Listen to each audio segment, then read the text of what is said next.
The next speaker is Mr. Guy Faye. Good evening, thank you for coming.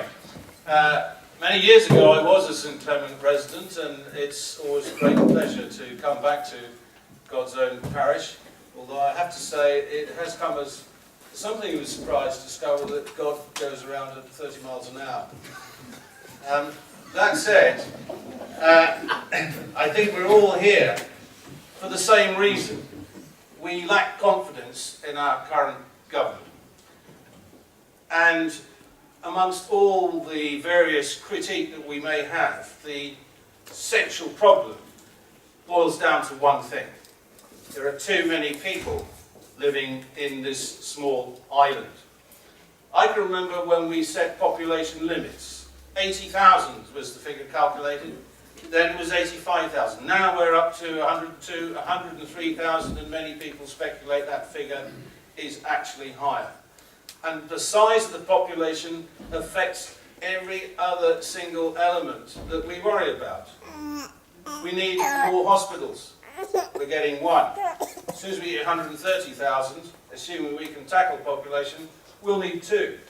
We need more primary schools. We need more secondary schools. We get more cars on the road. All the pressure builds up on the public services. And as it does, so you will get asked to pay more tax. We have to deal with the central problem. And by extraordinary chance, around us, things have changed. Politics of Europe has changed. The United Kingdom has woken up to, we're getting too many people arriving in our country. We need to take advantage of the current circumstances to do a deal for Jersey. We've even had an assurance from the Prime Minister of the UK that we will be involved in talks. Now, I don't know whether we'll have an Australian system, a New Zealand system. Actually, what we want is the Jersey system, and we will need to deal with it, because at the same time as we have people coming in and out of the island, we will have to do some social engineering within the island in order to deal with the population growth that is already here amongst us. So this is the number one problem that has failed to be dealt with by our current government. We apparently have virtually no population policy at all, as far as I can work out. Now, 20 months to go. As far as I can see, in order to achieve anything, you really should be voting for a candidate who knows what they're doing. I'm not just a former States member for 6 years.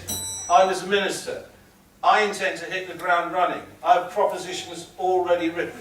If you read my manifesto, which come to your homes, will be online, there are a series of issues I really want to deal with. I can produce the goods. I've done it in the past. You know I'm a can-do person. You may not have liked what I did, but you know that when I say I'm going to do something, I'll do it.